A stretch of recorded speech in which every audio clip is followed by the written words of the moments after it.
Assalamualaikum warahmatullahi wabarakatuh. Perkenalkan, nama saya Najwa Jazilatul Zahro. Saya mahasiswa semester 2 Fakultas Usuluddin dan Adab dan Humaniora, Prodi Bahasa dan Sastra Arab. Dengan NIM 211104030039. Di sini saya akan mempresentasikan tentang linguistik.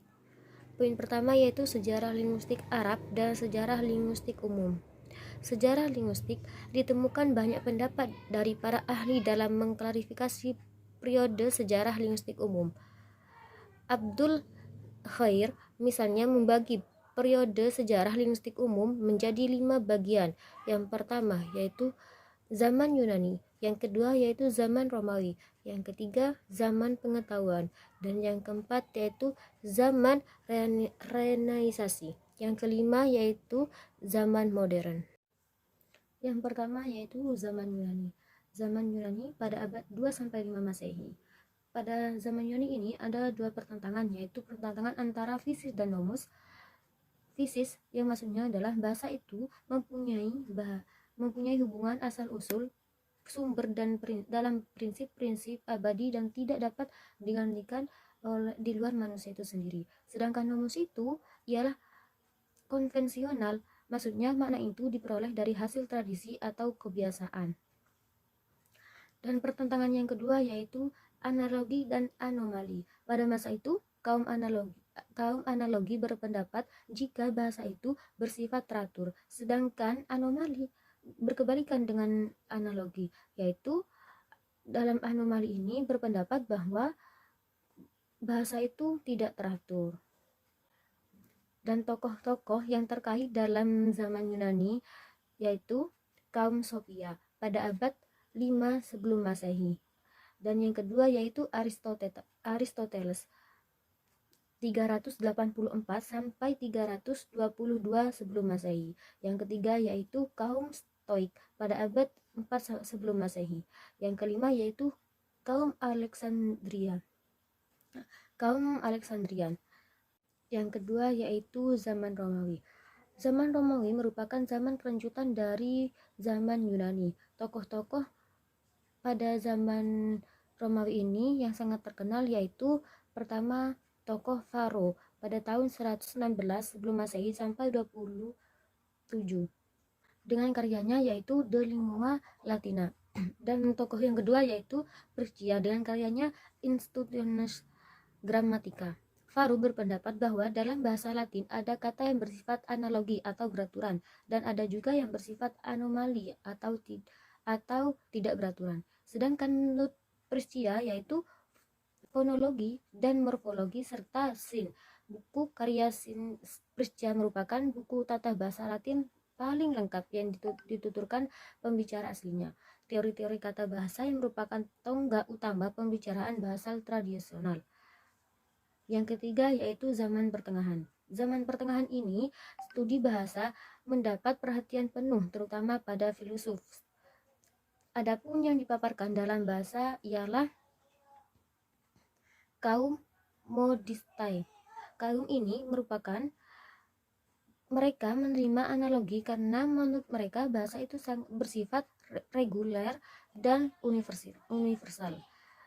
Sedangkan yaitu yang kedua yaitu tata bahasa spekulatif. Menurut mereka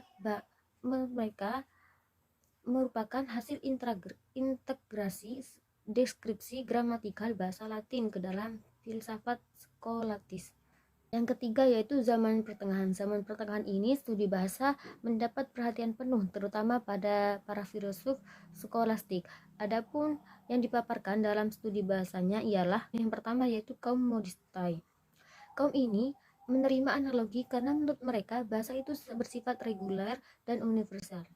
Yang kedua, mereka yaitu tata bahasa spekulatif, merupakan hasil integrasi deskripsi gramatikal bahasa Latin ke dalam filsafat skolastik. Yang ketiga yaitu Petrus Hippanus. Ini memasukkan psikologi dalam analisis makna bahasa, membedakan nomen atau dua macam yaitu nomen substantivum dan nomen adjektivum. dan juga membedakan semua bentuk yang menjadi subjek, predikat, dan bentuk tutur lainnya. Yang keempat yaitu zaman Renaissance. Singkatnya, dapat dikatakan bahwa pada masa ini dianggap sebagai zaman perkembangan, pembukaan pemikiran abad modern, karena banyak para sarjana yang menguasai beberapa bahasa dan memperhatikan penyusunan tata letak bahasa. Yang kelima yaitu zaman modern.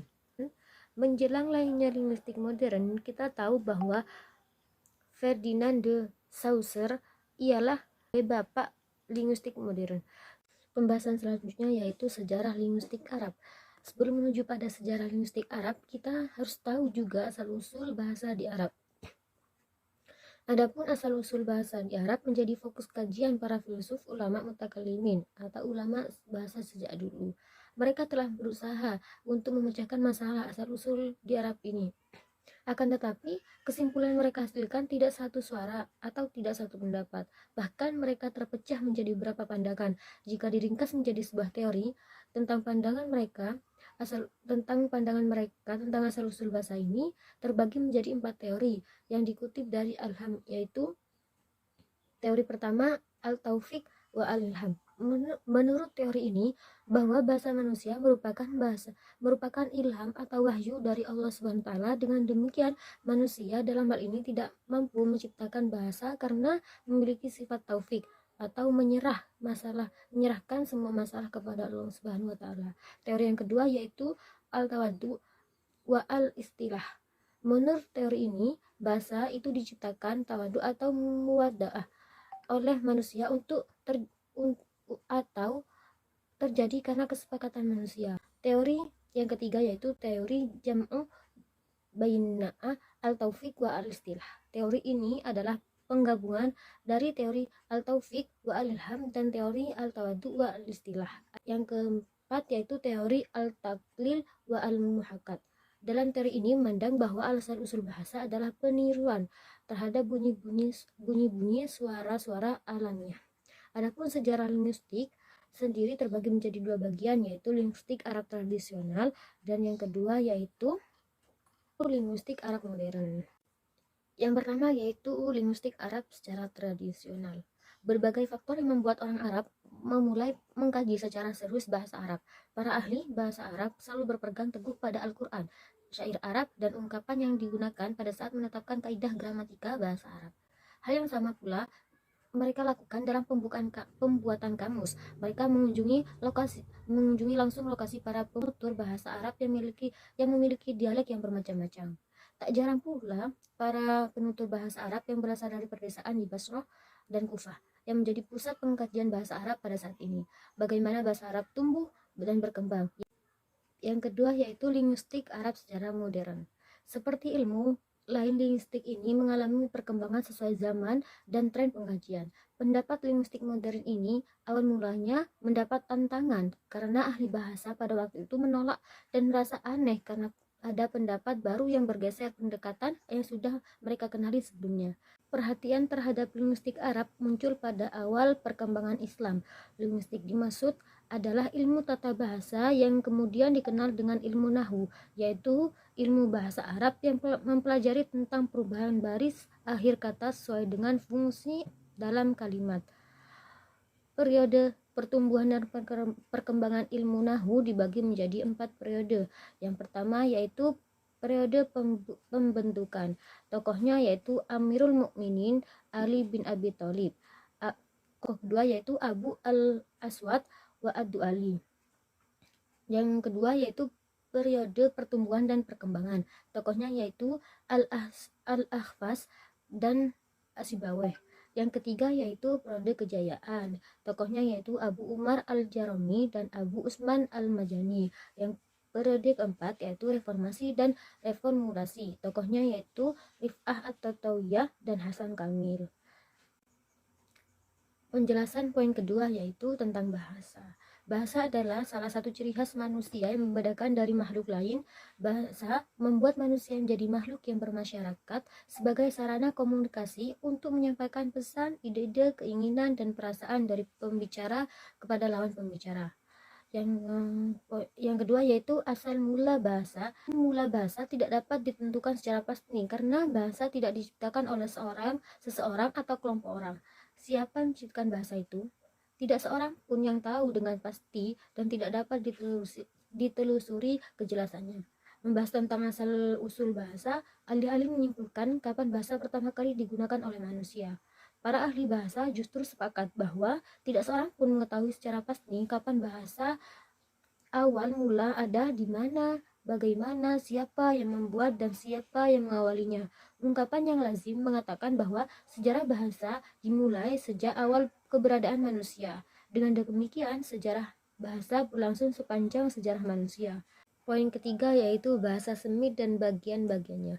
Bahasa Semit adalah bahasa yang digunakan oleh Syam bin Nuh alaihissalam. Berdasarkan kondisi geografis yang ada, bahasa Semit dibagi menjadi dua bagian, yaitu bahasa Semit Barat dan bahasa Semit Timur. Kata Semit berasal dari bahasa Latin Semitica atau Sem, yang berarti Syam. Sam adalah salah satu dari 3 anak Nabi Nuh. Kata Semit digunakan sebagai nama rumpun sejak tahun 1813. Istilah ini sebenarnya secara etimologis salah dari beberapa segi. Bahasa Semit yang paling luas, yang paling banyak dituturkan adalah bahasa Arab, bahasa Amhar, bahasa Ibrani, dan bahasa Tigrinya.